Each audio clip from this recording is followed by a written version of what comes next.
actuellement, il y a une révolte qui s'élève, où du genre les Occidentaux, les personnes qui sont plus nationalistes, veulent vraiment reprendre les pays, au fait. Parce qu'ils se disent que l'immigration n'est pas bonne. Vous voyez ce que je veux dire? Donc, tu peux pas vivre peinard, au fait.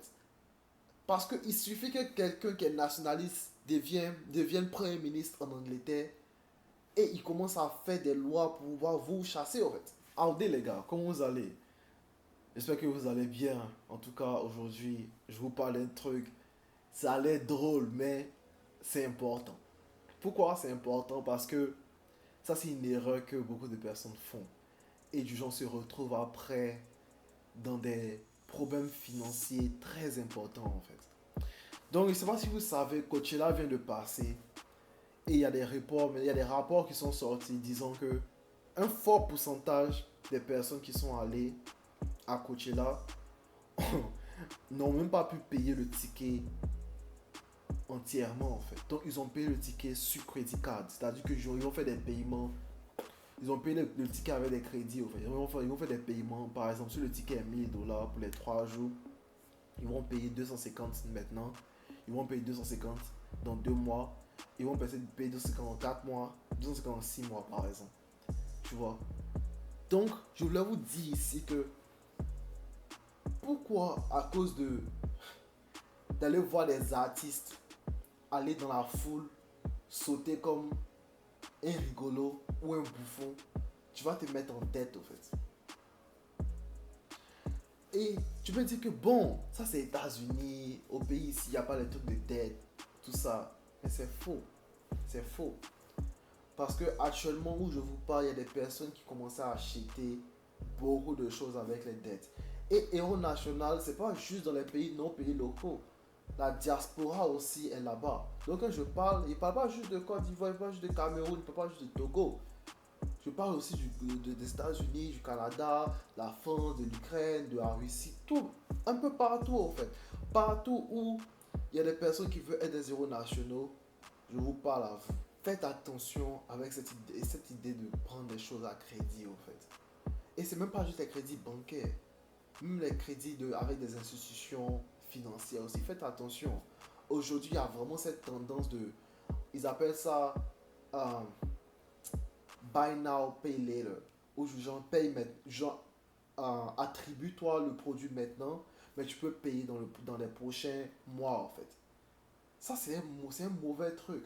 Pourquoi? Parce que ça te force ou ça t'invite en fait à dépenser l'argent que tu n'as pas en fait. Disons que ton salaire est 2000 $, tu vois, mais tu veux payer cet ordinateur 32 pouces LG qui est peut-être, je sais pas, euh, 1000 $ comme ça. Tu vois que, 2000 $ qu'on me paye là, si je prends, si je prends l'argent maintenant pour payer le PC ou l'écran, ça ne va pas me rester grand chose. Même si je décide de faire buy now, pay later, ce qui est stupide. Parce que je sais qu'il y a beaucoup d'entre vous qui n'ont pas vraiment cette notion de finance ou d'économie en fait. Il y a un truc qu'on appelle la valeur de l'argent, mais aussi il y a le cash flow.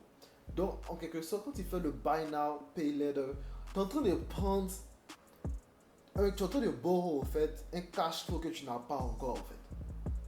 C'est-à-dire que tu comptes, comme si tu es Dieu, tu comptes sur le fait que tu vas avoir ton boulot dans 2 ans, 3 ans, ou tu vas avoir ton boulot au prochain mois même. Tu comptes sur ça. Mais tu ne sais pas qu'il y a des trucs qui peuvent changer.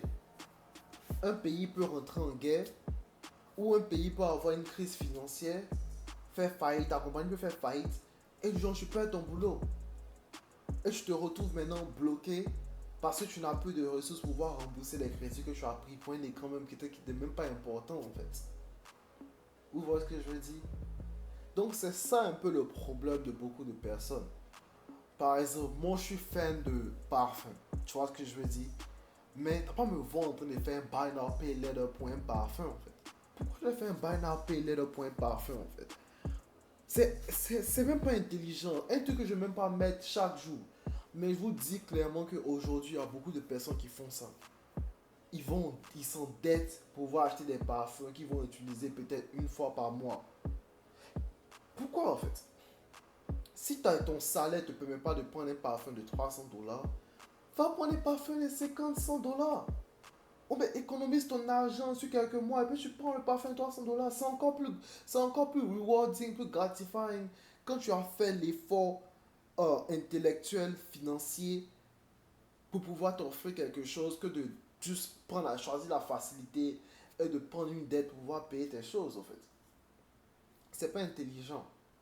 Et aujourd'hui, c'est de ça que beaucoup de pays africains ou beaucoup de pays européens souffrent, en fait.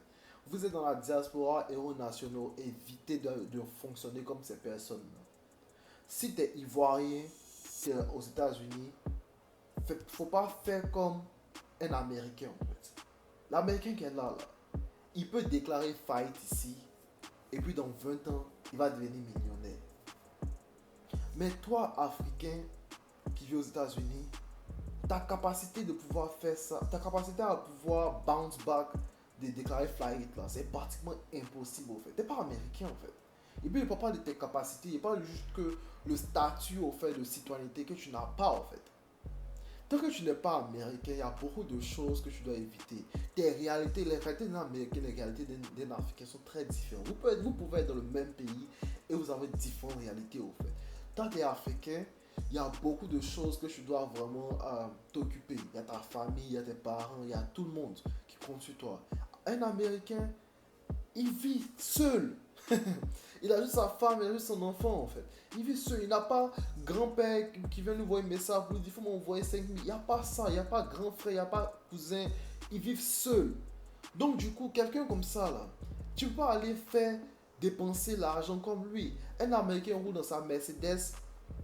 Toi, Africain, vous avez peut-être le même salaire, tu décides aussi d'aller rouler en Mercedes.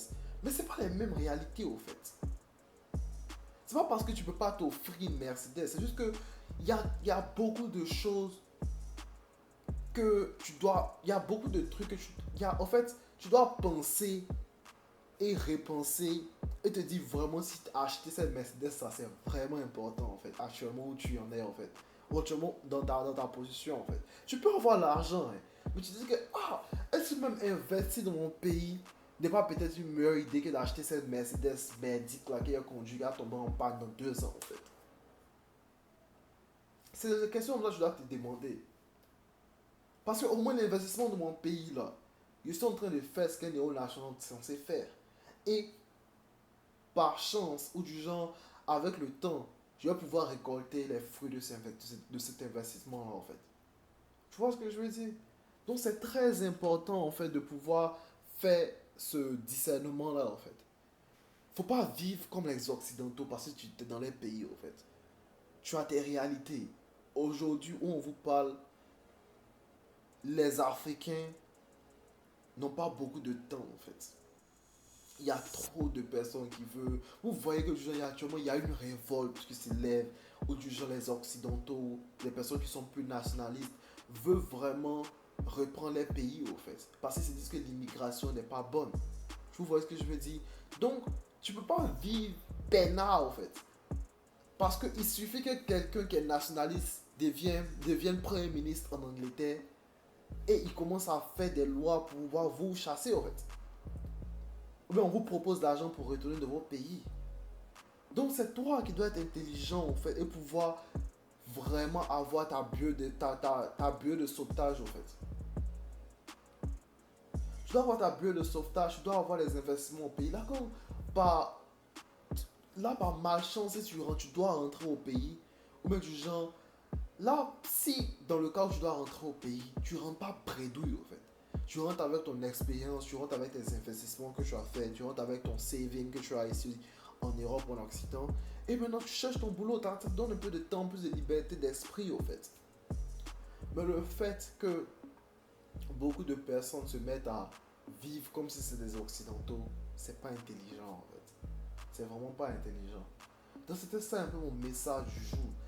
C'est vrai qu'on a commencé par parler par Coachella, le festival musical, mais c'est aussi pour revenir sur le fait que vous, dans la diaspora, ou du genre dans notre pays, faites attention à la dette. La dette peut être très très dangereuse en fait. C'est tentant. Tu vas dire, je peux payer après parce qu'il y a avoir l'argent, tout ça. Ou même du genre, il y a travaillé dur dans le futur pour avoir l'argent. Faut pas faire ça. Parce que dans 90% des cas, Quand tu penses comme ça, tu fais jamais assez d'argent pour pouvoir rembourser ta dette et tu te retrouves dans tous les problèmes possibles. Un héros national, c'est quelqu'un qui est intelligent, même au niveau des finances, en fait. Peace, les gars.